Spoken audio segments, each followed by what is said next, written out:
you, Mr. Speaker, members. Mr. Speaker, could we get some order? There's a lot of chatter.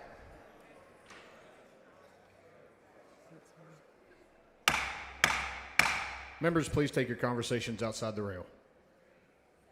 Members, I have never much liked the idea of legislators drawing politicians' districts. And that was a feeling that was affirmed by my first experience being in this body, helping draw districts. But one of the positives was being able to advocate for my constituents, and in particular, to be able to advocate for the I-35 corridor in Hays County to stay whole, to be connected in its state house districts, its state senate districts, and its congressional district.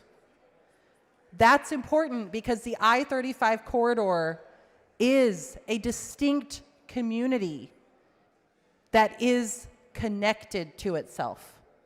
People in East Austin have family in Kyle and San Marcos. And those folks have family down in San Antonio. Now, I know there's been a lot of conversation about how wonderfully compact these new maps are. But the truth is, this new map is ripping apart a performing Hispanic opportunity district, Congressional District 35, that runs up and down the I-35 corridor. It's going to take communities like Blanco Gardens and Victory Gardens, historic Hispanic communities in San Marcos, and fold them into a district that is over 60% white.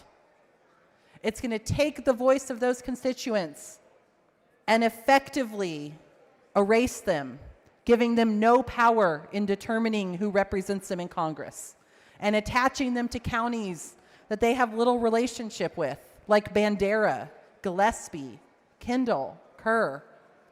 Rural counties that don't have much in common with the rapidly growing and urbanizing I-35 corridor.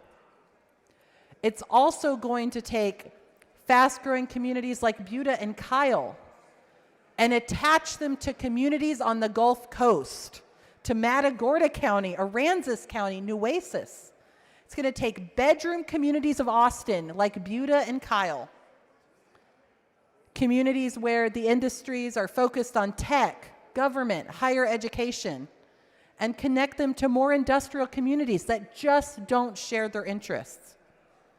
But most importantly, these maps are ripping apart Hispanic communities, and the lines don't even make sense. Travis Elementary School, part of San Marcos CISD, will be in Congressional District 27, just barely. But much of its attendance zone will be in Congressional District 21, and a little finger that stretches up between Post Road and the Blanco River. Why anyone thought that was a boundary that would make sense to the constituents of San Marcos, Texas, is beyond me, but the line is confusing and arbitrary and divides up communities.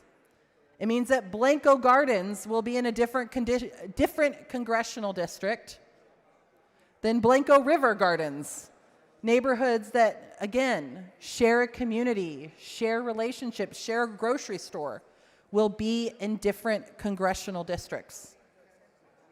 And members, this is particularly important because Congressional District 35 has been a performing Hispanic opportunity district. We hear a lot of promises about this new map, but you don't know performance till the map is drawn on the ground, until elections actually happen. Congressional District 35 was court-ordered to be drawn as a Hispanic opportunity district based in the I-35 corridor.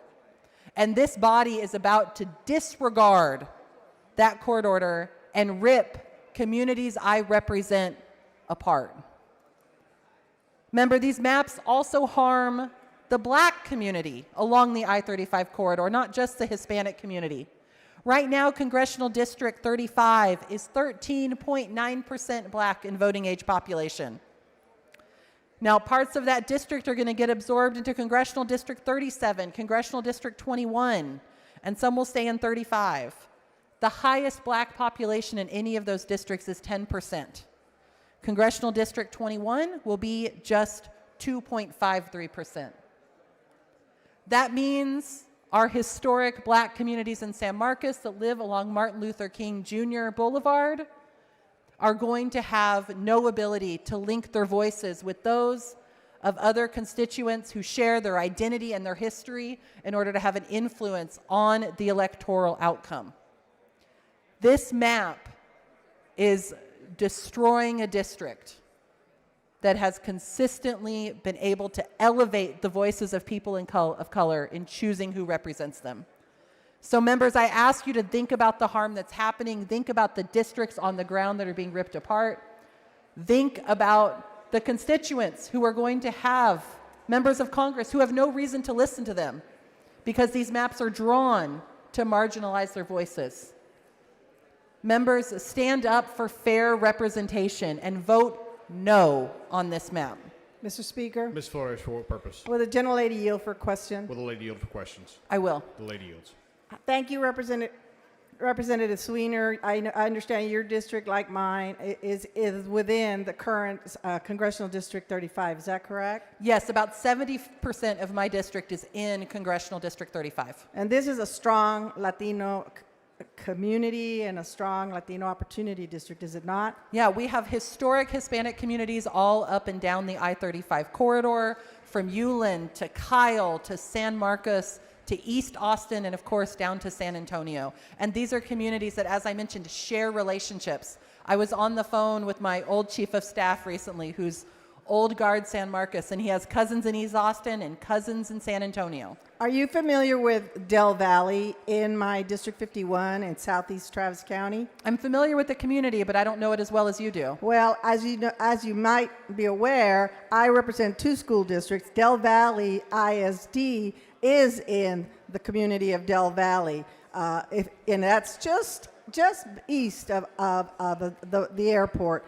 That I've been told by constituents, and our Senator Saffirini, is being called by constituents with concern that their school district is being split between two congressional districts. Their own school district is now going to be split between two different congressional districts. Are you aware of that?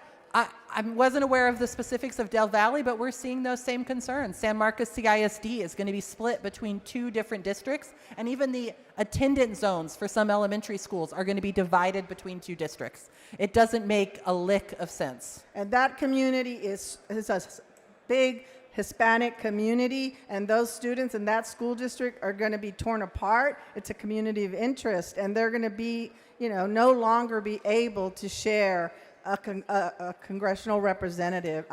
Don't you find that really troubling?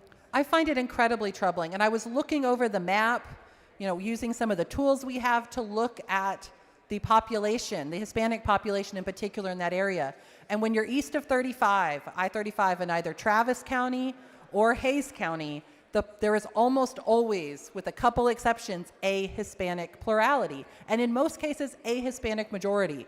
Those constituents should have the right to band together and elect the candidate of their choice, just like they can in the current Congressional District 35. Well, thank you, Representative Zwiener, for standing up for your constituents, for standing up for my constituents that are within that congressional district. And I also join you in urging everybody to vote no against this map. Thank you. Thank you so much, Representative Flores. members, the facts are clear. This map is going to rip apart performing minority opportunity districts. And the harm in my community it's going to be immense.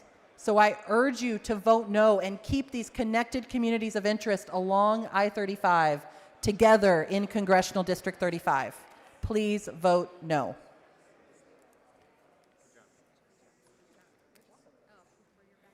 Chair recognizes Ms. Garcia Hernandez.